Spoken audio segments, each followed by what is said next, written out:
السلام علیکم ورحمۃ اللہ وبرکاتہ۔ کیسے ہیں آپ سب؟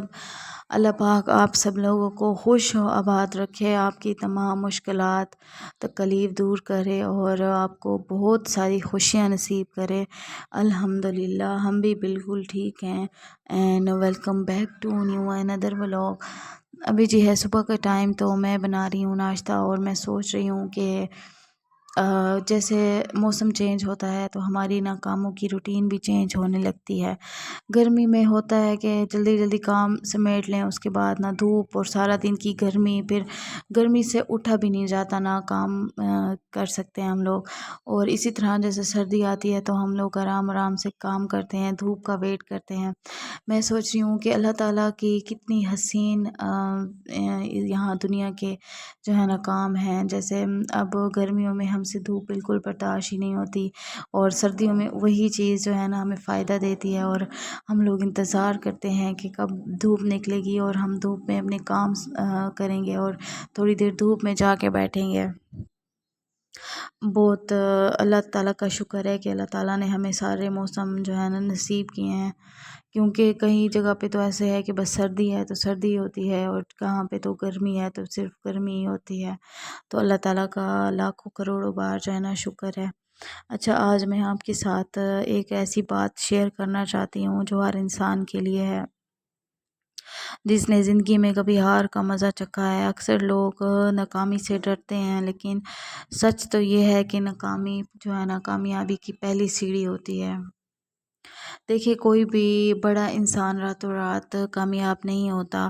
حضرت یوسف علیہ السلام کو کامیابی سے پہلے قحط میں جانا پڑا، حضرت ایوب علیہ السلام کو آزمائشوں میں صبر کرنا پڑا۔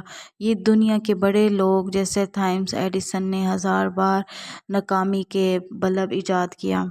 یعنی ہر کامیاب انسان کے پیچھے کئی ناکام کوششیں چھپی ہوتی ہیں۔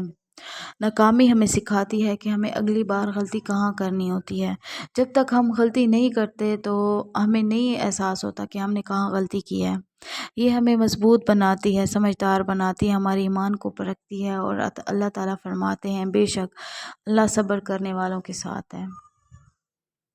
تو جب آپ ناکام ہو، مایوس مت ہوں، یہ اللہ کا امتحان ہے، سزا نہیں ہے۔ شاید آپ کو کسی بڑی کامیابی کے لیے تیار اللہ تعالیٰ کر رہے ہیں۔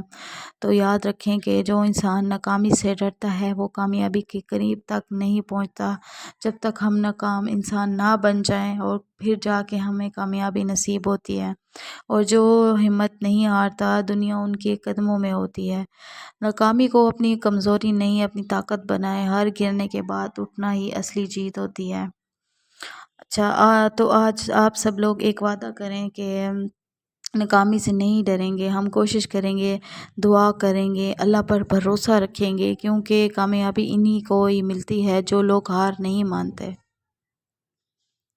اور یہاں پر ایک علامہ اقبال کا شعر ہے کہ پلٹ کر چھپٹنے میں ہے مزہ، اڑ کر گرنے میں کہاں رکھا ہے۔ ناکامی سے ڈرنا نہیں بلکہ اس سے سیکھ کر دوبارہ اٹھنا ہے، یہی کامیابی کی اصل جو ہے نا پہچان ہے۔ تو آج ہم نے بنائی گوبھی، اور مجھے اتنی خاص جو ہے نا اچھی نہیں لگ رہی گوبھی، کیونکہ ہر 3-4 دن کے بعد ہمارے گھر میں بن رہی ہوتی ہے، تو کبھی کبھی نا دل بھر جاتا ہے۔ ایسا کرنا تو نہیں چاہیے، لیکن پھر نا جو ہم نے پکوڑے بنائے تھے تو ان کے والا جو بیٹر تھا وہ بچا ہوا تھا، تو میں نے بہن سے کہا کہ مجھے اسی میں نا پکوڑے بنا دو، کیونکہ وہ بھی ضائع نہیں ہوگا اور پکوڑے بھی بن جائیں گے۔ اچھا، آج ہم نے بنایا بیسن کا حلوہ، اور یہ بہت مزے کا ہوتا ہے۔ جن کو میٹھا پسند ہوتا ہے اور وہ لوگ جو پسند کرتے ہیں میٹھا، تو ان کے لیے ہے، آپ لوگ ضرور ٹرائی کیجیے گا، مجھے تو بہت پسند ہے۔ تو میری بہنیں ہنس رہی تھی کہ آج نا تمہاری دعوت ہے ہمارے گھر، جس تمہارے لیے حلوے بھی بن رہے ہیں، پکوڑے بھی بن رہے ہیں۔ میں نے کہا ہاں اچھا ہے، دعوت کرو میرے لیے۔ یہاں پر اس نے نا گھی میں ڈالا ہے بیسن، اور اس کو نا ہم اچھی طرح سے بھون لیں گے۔ ساتھ ساتھ نا ہم لوگ گوبھی بھی بنا رہے ہیں، پکوڑے بھی بنا رہے ہیں، تو کیونکہ ٹائم کم ہوتا ہے تو مقابلہ سخت ہوتا ہے، اس وجہ سے ہم لوگ نا سارے کام اکٹھے کر رہے ہیں۔ اچھا، آپ نے نا بیسن کو بھون کے، اور اس کے بعد آپ نے اس میں ڈال لینی ہے چینی، تو میرے خیال سے آدھا کپ بیسن کا تھا یا ایک چھوٹا کپ بیسن کا تھا، اس میں نا تھوڑی سی اس سے ہاف جو تھی نا وہ چینی ڈالی ہے۔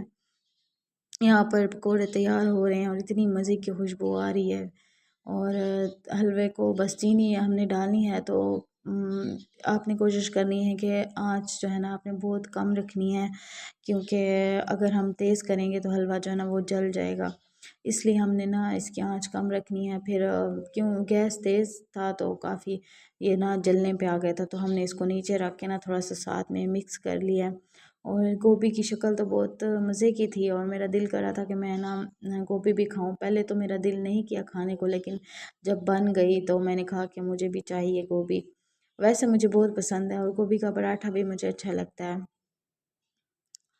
ہاں، ساتھ ہمارے گھر کوئی گیسٹ آئے ہوئے تھے تو ان کے لیے بھی کھانا ہم نے تیار کیا، کیونکہ بتا کے نہیں آتے نا، تو بس جو چیز گھر میں پڑی ہوتی ہے، اور میری امی کی عادت ہے کہ ہمارے گھر میں کوئی بھی آئے اور کھانے کا ٹائم ہوتا ہے تو وہ کوشش کرتی ہیں کہ کوئی بھی ایسے نہ جائے، کھانا کھا کے جائیں۔ تو یہاں پر میں نے گوبھی رکھی، اور میں نے کہا گوبھی بھی میں کھاؤں گی اور پکوڑے بھی کھاؤں گی، تو پہلے میں نے الگ الگ کھائے، پھر میں نے ان کو ایک ساتھ کھاتی رہی، میں نے کہا دیکھتی ہوں ان کا ٹیسٹ کیسے آتا ہے۔ اچھا، رات کو ہم نے کھائی آئس کریم، اور ویڈیو کو لائک شیئر سبسکرائب کر دیں، اچھے اچھے کمنٹ کیا کریں، دعا میں یاد رکھا کریں۔ ملتے ہیں کل انشاءاللہ، زندگی رہی تو، تب تک کے لیے اللہ حافظ۔